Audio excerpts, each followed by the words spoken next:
Cuando UX opera en un nivel táctico, muchas veces se limita a recibir pedidos. Y esa es básicamente la comunicación que tenemos con las áreas de negocio o de desarrollo. Pero cuando pasamos a ocupar un lugar estratégico, necesitamos facilitar decisiones de estos actores. Y eso implica interactuar para conducir procesos en los que se definen prioridades, se alinean objetivos y se toma dirección. En esta clase, primero vamos a repasar algunas herramientas concretas para facilitar estos encuentros entre estrategia, diseño, negocio y tecnología. Y luego, vamos a ver cómo podemos aplicar Experience Decision Making para crear nuevas herramientas. Cuando hablamos con marketing o con área de negocio, una herramienta que ya vimos es el Growth Canvas. Esta herramienta nos permite mapear las iniciativas en función de su impacto en el modelo de conversión. Así podemos reconocer cuáles tienen más sentido ahora, detectar espacios vacíos que podríamos ocupar con propuestas nuevas, o incluso identificar iniciativas que hoy no tienen un propósito claro y que habría que repensar para que realmente aporten valor al negocio. También vimos que siempre tenemos que cuidar que las decisiones de diseño, tanto nuestras como las sugerencias de terceros, se apoyen en decisiones de negocio y estén alineadas a los valores de la organización. Así nos aseguramos que todos estamos invirtiendo tiempo y esfuerzo en iniciativas sólidas y con valor.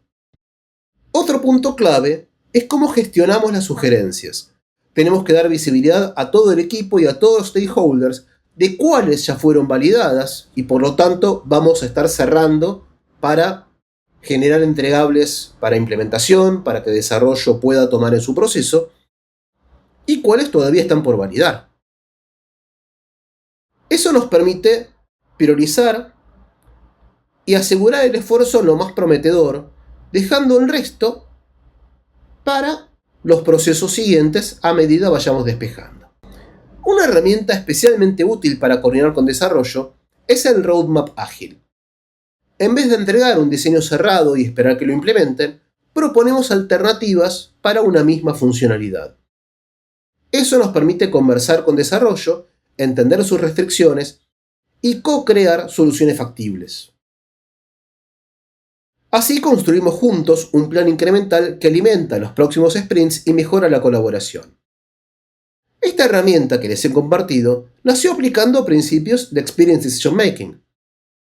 El problema que nos propusimos resolver era cómo podemos alinear decisiones con desarrollo en un proyecto complejo en el cual había varias cuestiones tironeando de la mesa que teníamos para decidir. Y para esto aplicamos dos principios clave. Primero, descomponer un problema en partes manejables. En este caso, dividimos las iniciativas en funcionalidades discretas que se pueden trabajar dentro de un marco ágil. Y en segundo lugar, crear y presentar opciones para cada funcionalidad, de forma que podamos tomar una decisión evaluando cada una según su complejidad versus el valor que aporta para los usuarios. Ahora vamos a ver cómo estos principios nos permiten diseñar otros modelos a medida de los desafíos que tengamos en los proyectos. Para construir y facilitar procesos de toma de decisiones que involucran a terceros, en Experience Decision Making aplicamos el algoritmo TRIF. TRIF propone un proceso sistemático. Partimos de una situación o problema específico, lo reformulamos en términos abstractos, aplicamos una solución también abstracta y desde ahí finalmente llegamos a una solución concreta. Por ejemplo, uno de los principios de solución abstracta que propone TRIF es separar. Es decir, dividir un sistema complejo en partes independientes para resolver un conflicto o contradicción. Una aplicación es la que vimos recién. En Experience Decision Making trabajamos de esta manera sobre el propio proceso de decisiones. Para armar un proceso de toma de decisiones, vamos aplicando estos principios tomando nosotros las tareas más racionales y más creativas y abriendo a los stakeholders las etapas en las que se puede usar un encuadre con el cual se sientan más cómodos. Por ejemplo, un encuadre intuitivo. Empezamos con el análisis, en donde aplicamos tres técnicas: separar, que es separar algo complejo en dos o más partes independientes. Segmentar, donde tomamos algo complejo, pero lo trabajamos no como partes separadas, sino en una secuencia progresiva. Por ejemplo, un funnel de conversión. Cada secuencia lleva a la siguiente. Y descomponer es cuando descomponemos el problema en partes contrapuestas. Por ejemplo, digamos que tiempo de transporte es distancia sobre velocidad. Entonces, si queremos reducir el tiempo, o aumentamos la velocidad o reducimos la distancia. Después, para la etapa creativa, para crear opciones, podemos aplicar algún método de juego libre. Esto es crear una cantidad de opciones, por ejemplo en un plazo de tiempo limitado sin restricciones ni crítica. Es lo que podemos llamar un brainstorming según el método que apliquemos. Para sintetizar, ordenar y priorizar esas opciones, podemos aplicar un método al que yo llamo la Gran Mendeleev, inspirado en el creador de la tabla periódica, que cuando se puso a ordenar los elementos, predijo las propiedades de elementos que aún no se habían descubierto. La idea del método es crear una matriz, ordenando las opciones, llenarla con los elementos conocidos y encontrar en los espacios vacíos oportunidades para crear nuevas opciones. Y luego podemos ordenar estas opciones por algún criterio, como una escala o una matriz, como podría ser por importancia y urgencia. Y con esto tenemos una cantidad de opciones y una cantidad de ejes que las organizan para abrirle a los stakeholders las tareas donde es posible trabajar de manera más intuitiva. Por ejemplo, presentando las opciones en una escala de selección para que puedan elegir entre múltiples opciones en una escala lineal, de mayor o menor en alguna variable. Les proponemos elegir de a pares para reducir el agobio que produce ver muchas opciones, que vayamos trabajando de a dos, cuál es mejor que la otra. Y siempre va a estar presente el me parece o no me parece, donde esto ya es el nivel más bajo, digamos, ¿no? Con el cual la gente opera toda decisión.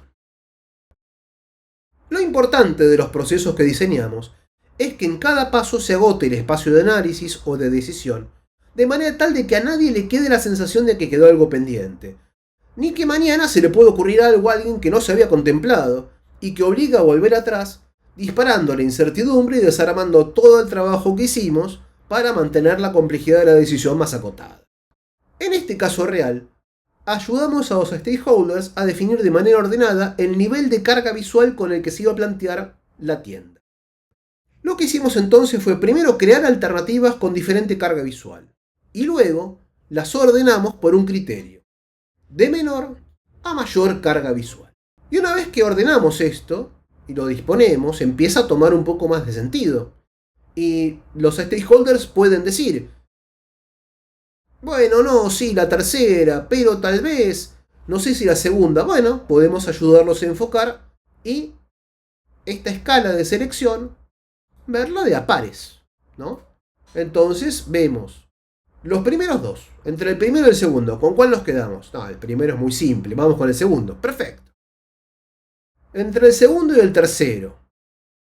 Y sí, me gustaban las fotos, pero el tercero tiene más fuerza, está más cerca de lo que buscamos. Perfecto. Ahora entre el tercero y el cuarto. Sí, el cuarto tiene más impacto y recuperamos la idea de una foto. Estaban bien la foto de los personajitos. Bueno, no se preocupen, vamos a ponerla de vuelta, bien a la quinta. Claro, no, sí, la quinta es mucho. Bueno, nos quedamos con el cuarto. ¿Sí? Otro caso real. Necesitamos atender a las necesidades, en muchos casos no expresadas, de distintos stakeholders sobre el mismo diseño.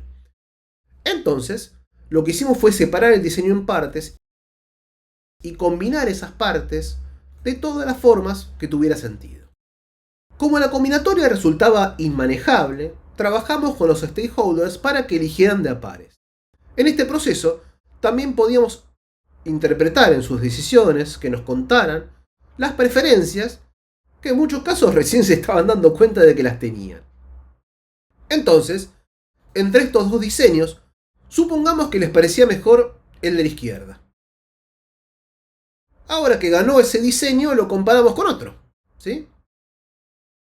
Y en este supongamos que les parecía mejor el de la derecha, porque se daban cuenta de una preferencia que antes no habían notado, que la oferta laboral era mejor que estuviera primera en orden de lectura.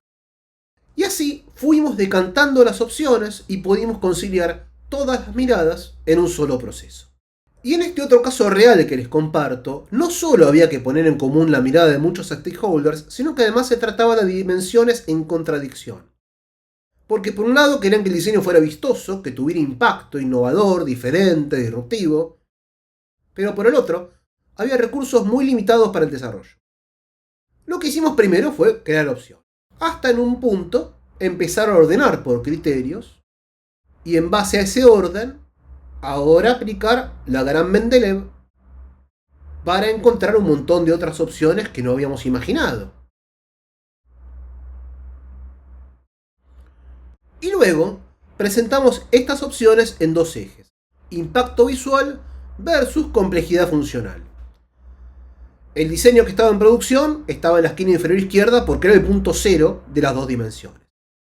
Y es así que en una sola reunión logramos que más de 10 stakeholders terminaran de acuerdo y comprometidos con una alternativa que fue con la que se avanzó después todo el proceso de diseño. Al incorporar elementos de la teoría de la decisión al proceso de diseño, no solo podemos diseñar mejor, sino también tomar y facilitar mejores decisiones. Decisiones que no se limitan a cómo luce o funciona algo, sino que también alcanzan a los procesos que involucran a todas las personas interesadas en los resultados del proyecto. Este enfoque deja algo muy claro: para tomar decisiones necesitamos alternativas.